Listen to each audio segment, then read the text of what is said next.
Hi Reddit, I've opened Pandora's box, and I wish to God I hadn't. That might seem a bit melodramatic of a statement for the situation I'm in, but ignorance is truly bliss. My girlfriend and I started going on dates as of February 2023 and decided to be exclusive, not sleep with anyone else around May 2023, primarily for reasons of intimacy safety. We took things very slow, one date a week, but we were seeing each other 2 to 4 times a week by the start of summer, not putting a title label to our relationship, other than that we told people we were actively dating. By August, I had started planning a road trip for late September, which would have been our first trip together. I ended up asking her to be my girlfriend on that trip, and a few days later, telling her that I loved her, which she was not expecting. Perhaps I was more in love with her than she with me at that time. That's not to say she didn't have some feelings for me, but as the months went on, our love for each other grew, and I could tell her heart was mine and mine was hers. I probably could have asked her out earlier in the summer, and she agreed, but since we worked together, things were a little more complicated. That being said, we still told each other we weren't seeing other people. October 15th, 2023 was the first sign of something amiss. I saw a text she sent on her phone that said, too bad, to a man named Josh after she went to an event. I give it little thought till a couple months ago when she mentioned Josh during a car ride. We were talking about past partners, and it was clear as day she admired him for many reasons. Good-looking dude, helped the community, etc. And she told me they had hooked up in the past. I did ask why they never ended up together. She told me the timing was never right, and she desired more in bed. Yesterday was when my heart sank like the Titanic. I did something I should not have. I looked through her texts to see what she texted Josh on October 15th. She messaged Josh that she wanted to make out and dance with him at the event. But for whatever reason, they didn't meet up. Probably she was teasing him as some of our friends were around. Mind you, this is after I asked her to be my girlfriend and told her I love her.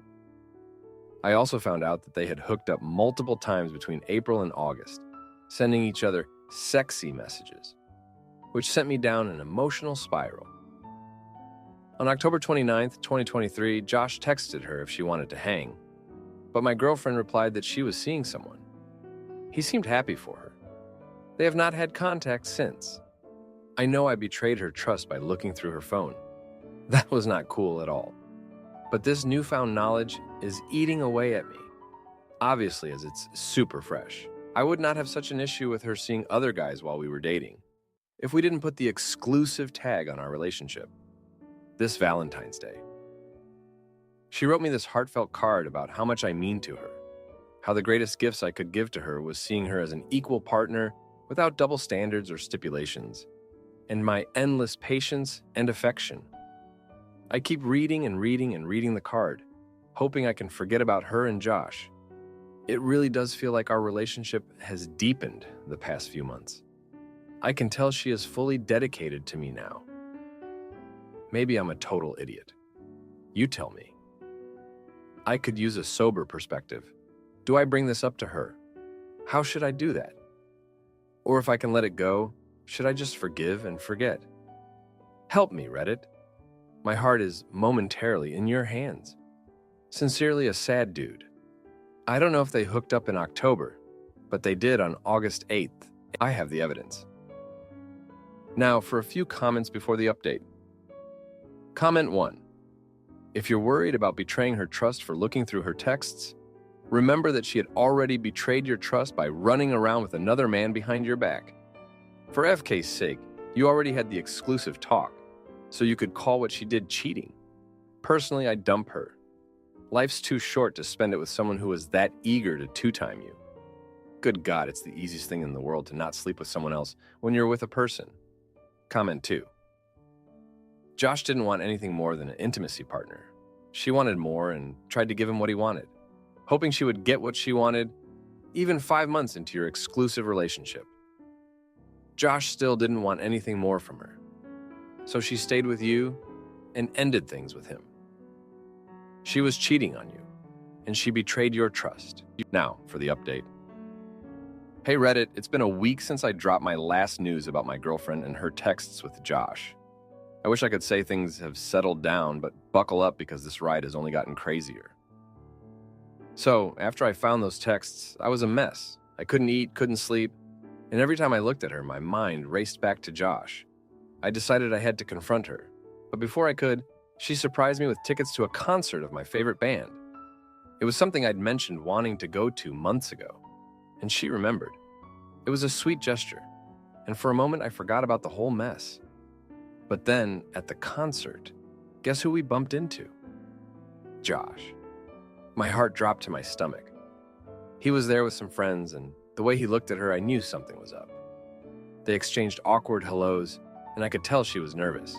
I played it cool, but inside, I was boiling. After the concert, I couldn't hold it in anymore. We got into a huge fight. I accused her of cheating, and she broke down, swearing that she hadn't seen Josh since we became exclusive. She explained that the texts were a mistake, a moment of weakness, and that she regretted it deeply. She begged for my forgiveness. I was torn. Part of me wanted to believe her, but the other part was just so angry. We had a long, tear-filled talk about trust and honesty. She told me about her past, how she'd been cheated on and how it destroyed her. She said she'd never put someone through that pain. It was a side of her I'd never seen, and it hit me hard. We decided to take a few days apart to think things over. During that time, I did some soul-searching. I remembered how she'd supported me when my mom was sick, staying up all night at the hospital with me, and how she'd helped me study for my big certification exam, quizzing me until I knew the material by heart. After a few days, we met up at our favorite coffee shop, the place where we'd had our first date. It felt like coming full circle. We talked for hours, and she told me more about her relationship with Josh. They'd been close friends for years, and she admitted that she'd had a crush on him at one point. But she insisted that once we started dating seriously, she cut things off with him romantically. I wanted to believe her, and looking into her eyes, I felt like I could see the truth. She handed me her phone, offering to let me look through it to prove there was nothing going on. I hesitated, but I took it. I scrolled through her messages, and there was nothing from Josh. No calls, no texts, nothing. Just as I was starting to feel like maybe we could get past this, my phone buzzed. It was a message from a number I didn't recognize. The text read, "Hey, this is Josh. I think you should know what's been going on between me and your girl." My heart stopped. I showed her the message, and her face went pale. She grabbed the phone from my hand and typed a quick response. Then she showed me the screen. "Who is this really? Josh lost his phone last week at the gym." We waited, hearts pounding. A few minutes later, the reply came. "Sorry, man, this is Dave from the gym. I found a phone and was just messing around. Didn't mean to cause trouble." Dave from the gym. I couldn't believe it. All this drama, the heartache, and it was just some guy's idea of a joke? We both laughed, a mix of relief and disbelief washing over us. It was a misunderstanding, but it was the wake-up call we needed. We promised to work on our communication and trust. It wasn't going to be easy, but we were both willing to try. So, here we are a week later, and things are slowly getting back to normal. We're planning another trip, this time to a cabin in the woods where we can just be alone and reconnect. I'm still a bit shaken, but I'm hopeful. I guess the lesson here is that trust is fragile, and once it's broken, it's hard to rebuild. But it's not impossible. We're taking it one day at a time, and I'm cautiously optimistic about our future. Do I still have doubts? Sure, but I'm trying to give her the benefit of the doubt. After all, she's been there for me through thick and thin. And that's got to count for something, right? Anyway, that's where we're at. I'll keep you posted if anything else happens. Thanks for listening, Reddit. Your advice really helped me through this. Sincerely, fiancé falls for coworker while I'm drowning in care for her son with autism. And now I'm torn between leaving and staying for a child that's not mine. But oh boy, I'm at my limit. I, 28-year-old male, have been with my fiancé, 30-year-old female, for over 2 years. She has a child from a previous relationship. He is 8 years old, soon to be 9, but was born with a condition that contributed to giving him autism. He is a level 3 case, which is the most severe and low-functioning level of autism. He has about the mental capacity of a 2-year-old and has several major behavioral issues. He also is extremely limited verbally, defecates on himself daily, and rarely sleeps through the night. I've done so much to step up and be a good male role model, but I don't know how much more I can take. Originally entering the relationship, he was living with his father on the West Coast, but he did not want custody. His father started a new family, never calls, and only sends the bare minimum in child support. So it was me and her for the first few months, but when her child entered back into the picture, things changed. She has been extremely stressed out, very irritable most days, and goes through bouts of depression now. I've been trying to be the savior in the situation, but I just miss waking up in my own space to some quiet for one morning, just one. I'm tired of waking up at 2 a.m. because he refuses to stay asleep. I'm tired of him defecating on himself, and either myself or my fiancé scrubbing the carpet of his feces. I'm tired of him violently hitting himself in the head daily when things don't go his way. I'm tired of him spitting at people when he's upset. I'm just tired. I want kids of my own, but with her son in the house, it's not an environment for a newborn baby. He's been showing little to no progress since I've met him. I believe that this may be his developmental level for the rest of his life. If I leave, I'm highly concerned about my fiancée and her mental health and well-being. She has had dozens of mental breakdowns, dealing with the reality of her son, and I just don't want to be the reason if she falls into a deep depression. I love her and truly don't want to devastate her like that. Thank you everyone for your advice. I may not be able to reply to everything, but I am reading it all. Just some additional info. 1. We do live in the US on the East Coast, mid-Atlantic, trying to be vague to protect everyone's identity. 2. We have looked at respite care hours, but the state has an enormous wait list. 3. My fiancé physically can't get him to all the therapies due to us both working full-time. Although he gets therapy for toe walking, speech therapy, and is about to start behavioral therapy. 4. There's no family support on her end in this state, as all her family lives 3+ hours away. Therefore, if I leave, she'll be all on her own, which will be awful. Now, for a few comments before the update. Comment 1. First off, I want to thank everyone for their input. It's reassuring to hear that I'm not a esh bag for considering leaving. How do I approach the conversation about her child possibly needing a care facility without sounding like I want to get rid of him? I care for him too, but at some point, we have to look out for our own mental health. Comment 2. My ex-husband married a woman with a severely autistic son. When he was younger, they coped, but as he grew older, he became incredibly strong. They had to put him in a facility for their own safety. The facility knows how to stimulate him and provide the best care. He goes home on weekends and is not as aggressive as he used to be. Good luck. Now, for the update. Hey everyone, it's been a week since my last post, and wow, a lot has happened. I'm still reeling from the events, and I guess I just need to get it all out. So, last week, things took a turn I never expected. My fiancée, let's call her Emily, and I'd been struggling with the challenges of caring for her son, who I'll refer to as Max. Max's autism has been a constant test of our patience and love, but we've always tried to face it together. One night, after a particularly rough day, where Max had been more restless than usual, Emily and I sat down for a much-needed talk. We'd been avoiding the conversation for a while, but it was clear we couldn't keep going like this. I remember the look in her eyes, a mix of exhaustion and fear, as she confessed something that shook me to my core. Emily had been keeping a secret from me. She had started to develop feelings for her coworker, someone who had been giving her emotional support during these tough times. She insisted nothing physical had happened, but the betrayal stung deep. I felt my world crumbling as she explained how she felt torn between her gratitude towards me and this new, confusing connection. The heartbreak was intense. I had been there for her and Max, sacrificing my own needs and desires. And this was a blow I hadn't seen coming. I remember the silence that followed her confession, the kind that screams louder than any words could. In the midst of this emotional chaos, Max had one of his episodes. He began hitting himself, and as we rushed to calm him, I couldn't help but feel a bitter resentment. Here I was, dealing with my own pain, yet still trying to be there for a child that wasn't mine. The following days were a blur.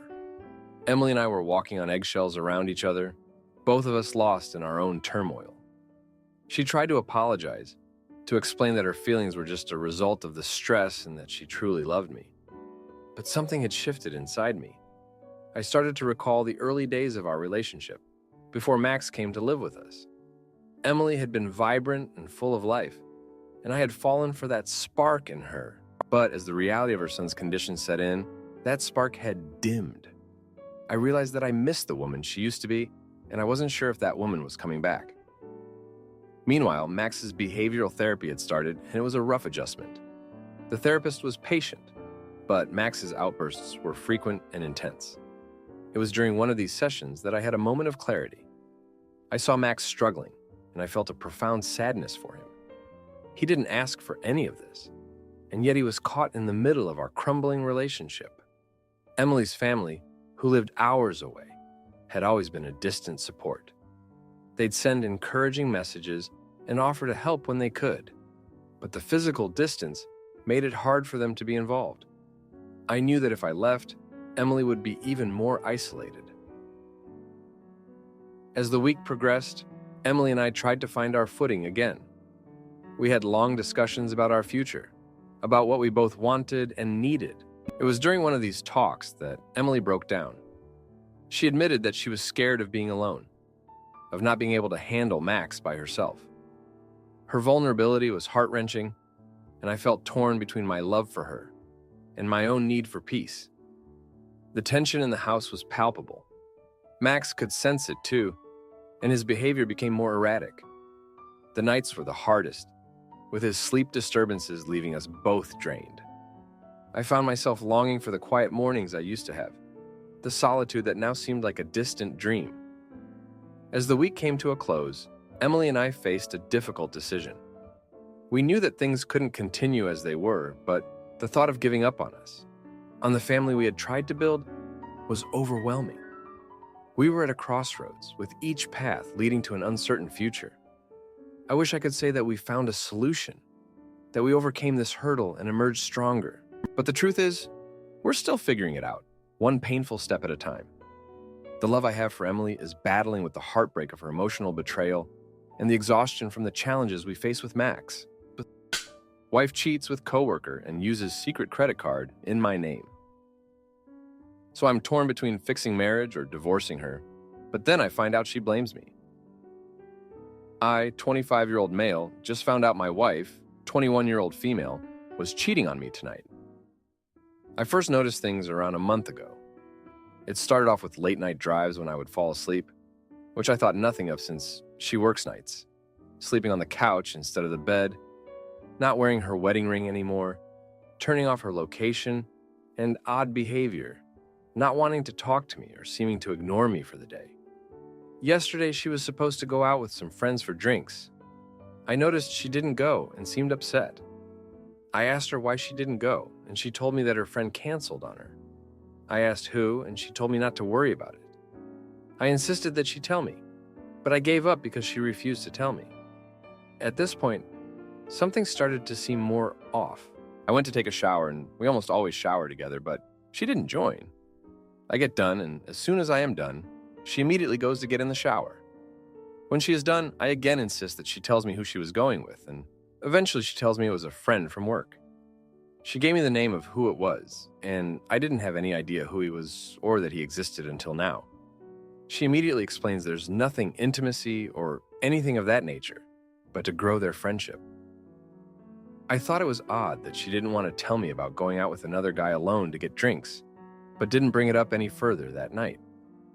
Today I brought it up again and asked her if she needed to explain anything to me, because I started to make assumptions about all the things going on. I explained to her that I would like to ask some questions for clarification, and that it would help put these assumptions to rest. I asked her why she needed to hide who she was going with to get drinks, if truly they are just friends. She replied that she didn't need to tell me who she was hanging out with or what she was doing. She also knew how I would react and didn't want me reacting the way she thought I would be upset. I noticed this morning she had Snapchat messages from the guy at 1 in the morning, and I asked how often they talk, and she says every day. I asked her what they talk about, and she said nothing. I asked if there was anything inappropriate. She said no. Making this shorter, I ask all my questions, and notice she clearly is not telling the whole truth about what is going on. At this point, I asked to see her phone, and she says no. I asked why not, and she kept saying no. She said it was her privacy and that I couldn't look in it. This hasn't been a problem before. I ask again what she has been talking about with her friend, and she now says flirting. I tell her I can deal with that, or I can deal. Let's take a look. Again, it's a no. I keep insisting to see her phone, but she still says no. After 20 minutes of trying to get an explanation as to why I can't see the messages on her phone, I tell her this.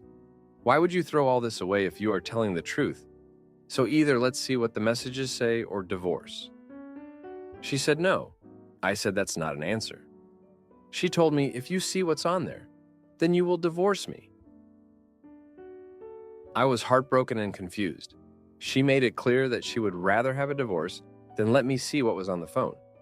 She said she didn't sleep with him, but she emotionally cheated on me. I don't know what to believe because of not knowing what was so bad on the phone, that she would rather divorce me than let me see the messages. Some friends are saying to work it out while others are saying to leave her. I am torn and hurt because I don't know what to do. I don't want this to happen again or be used later. Any advice would be appreciated. Should I work it out or leave? Now, for a few comments before the update. Comment 1. 100% intimacy activity happened. They worked together, including all the late-night drives and time they spent outside. That guy would have to be homosexual if he hasn't engaged in intimacy intercourse with your wife yet. She didn't shower with you because she probably felt that she would be unfaithful to him with you, her husband. Wake up, bro. Comment 2. The only thing you can believe is that she's dishonest about everything except the fact that you would divorce her if you saw her phone. That should indicate to you that you need to initiate a divorce now. Now, for the update. Hey Reddit, it's been 2 weeks since I last posted about my wife's suspicious behavior and the whole cheating debacle. I wish I could say things have gotten better, but buckle up because this update is a doozy. Let's rewind a bit to give you some context. My wife and I met in college, and it was like one of those movie moments where the geeky guy gets the popular girl. She was always out of my league, but somehow we clicked. We got married young, and I thought we were happy. I mean, we had our ups and downs, but who doesn't, right? Now, fast forward to the present mess. After the last confrontation, things went from bad to worse. I couldn't shake the feeling that she was hiding something big. So, I did something I'm not proud of. I snooped. I know it's a breach of trust, but my gut was telling me something was off, and boy, was it right. I managed to get a glimpse of her phone while she was in the shower. The messages I saw, they weren't just flirty. They were full-on love letters to this guy from her work. And get this, the guy is married too. Talk about a double betrayal. I confronted her again, this time with the evidence in hand. She broke down, admitting that they had been having an affair for months. She said it started as just a work friendship, but things escalated quickly. She told me she was planning to end it, but I don't know if I can believe a word she says anymore. Here's where the juicy injustice comes in. I decided to reach out to the guy's wife, thinking she deserved to know. Turns out, she had no clue and was devastated. She thanked me for telling her, and we both agreed that our spouse's actions were unforgivable. But here's the kicker. My wife and her lover had been using a secret credit card to fund their escapades. Hotel rooms, fancy dinners, you name it. And guess whose name was on that credit card? Mine. I was unknowingly funding their affair. When I found out, I felt like I'd been punched in the gut. I immediately canceled the card and confronted my wife about it. She had the audacity to say that she didn't think it was a big deal since we're married and share finances, as if that justifies using my money to cheat on me. The confrontation turned ugly. She accused me of being controlling and not giving her enough attention, which is why she sought it elsewhere. I couldn't believe she was trying to turn this around on me. I've always supported her, even when she decided to quit her job last year to find herself. I was the one working overtime to make ends meet. Now, I'm stuck in a house with a woman I can't trust, trying to figure out my next move. My friends are split down the middle. Some say I should try to work things out for old time's sake. Others say I should kick her to the curb and never look back. I've been sleeping on the couch, which is ironic considering that's where she used to sleep when the late night drive started. I've been replaying our entire relationship in my head, wondering where it all went wrong. Was she ever truly happy with me? Did she marry me for love, or was I just a safe option? The other day, I came home from work early and found her crying in our bedroom. She said she was sorry and that she wanted to make things right. But can I ever trust her again? Can we ever go back to how things were?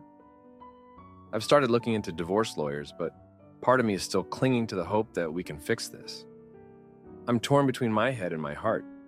It's like I'm living in a bad dream and I can't wake up. If you like this video, you'll probably like these too. Also, while you're here, please consider subscribing. It's your support that keeps this channel alive and allows me to make better and longer videos. Have a great day.